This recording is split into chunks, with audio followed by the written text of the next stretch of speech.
Several of my students and I recently, like about 2 weeks ago, got back from the National Trumpet Competition, which was held this year at Texas A&M in Kingsville, Texas.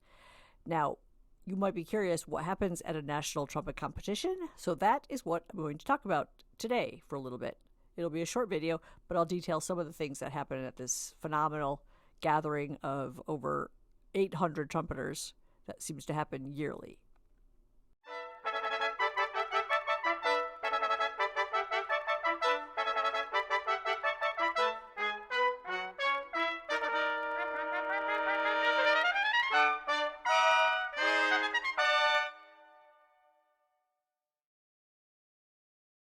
So day one of the competition, we all arrive, we check in, we get registered for the event, and we were treated to a series of performances. First one was a recital of Caleb Hudson, who played phenomenally beautifully.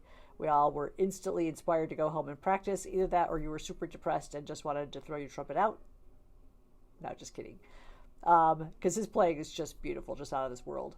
Then right after that, back to back, we had Joey Tartell performing with the Texas A&M Jazz Ensemble, another absolutely stellar concert. And the hall was, of course, packed with trumpeters. And then after that, as if that wasn't enough, we all went out into the foyer afterwards, after the Joey Tartell set, and were treated to the Texas A&M Mariachi Ensemble, who played absolutely beautiful, and it was so festive and so joyous and just such a treat to hear them play.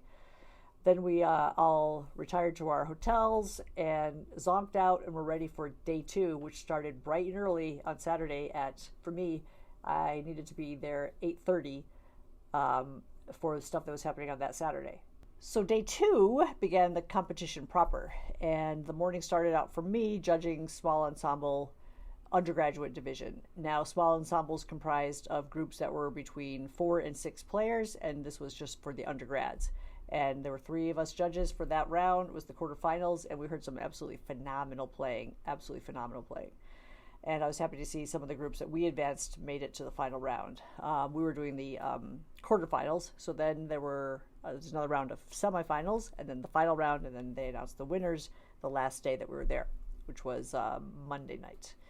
We got there on a Friday night, and then the competitions all started Saturday. Now, we heard some unbelievable playing from the large ensembles, from the small ensembles, and then from the solo divisions. The second day of competition, so Sunday, one of my graduate students was competing, and so I listened in on a lot of the graduate solo rounds, and I heard some unbelievable playing from everybody. Some of the works that we heard were the Peter Maxwell Davies Trumpet Sonata, and if you don't know that work, look it up. It is a killer. It's a monster piece. It is one of the toughest pieces we have in the rep, and I heard someone just nail that piece to the wall. It was just phenomenal. Now, in the there was also competitions for middle school age students and then high school students, and then there was the undergraduate solo and graduate solo. Then for ensembles, it was small ensemble and large ensemble, and then there were also jazz division categories as well. I didn't listen in on too many of those because I just didn't have time.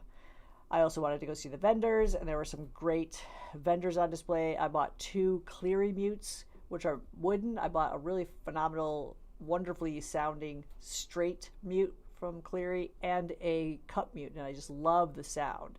As you can see, I'm always interested in mutes and different tone colors that you can get, and so I try out the mutes a lot. Plus, mutes are easy to travel with when you're at the competition. You have to bring your stuff back in a suitcase on the flight, and you don't want to be too full. So I got 2 really nice mutes there. I also played a really nice, beautiful Shire's piccolo trumpet that sounded really great.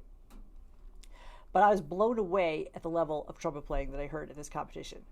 I heard a 9th grader play Tomasi, first movement. Back in my day, no high school kid was ever playing Tomasi. In fact, very, very few undergraduate students were playing Tomasi at that point. You would hear that at the graduate level and beyond. But so to hear a high school kid play Tomasi was fairly earth-shattering. And not only to play it, but to play it superbly well. There were also some junior high kids who just played superbly well, just astoundingly beautiful playing, technically and musically speaking. So, I mean, this competition is really important in the trumpet world because we gather together some of the best trumpet players in the country, and you fuel other people on to push the art, to push your level of trumpet playing, to get better and better and better. Of course, it is a competition, so you're competing, but competition is what pushes us beyond what we think we can do on the instrument. And it's just a great time of camaraderie. Everyone's incredibly supportive. It doesn't matter who was playing, the cheers and the support that every player got was absolutely fantastic. And so it was just a fabulous time. If you get a chance to go to the National Trumpet Competition, go. It's free. There's no registration fee to attend. You could go and sit on any of the competitions without having to pay a ticket fee. You can walk through the door without paying any money. Now, to go to this level of competition of trumpet and hear this level of caliber of trumpet player and not have to pay a cent, that is extremely rare, extremely unusual.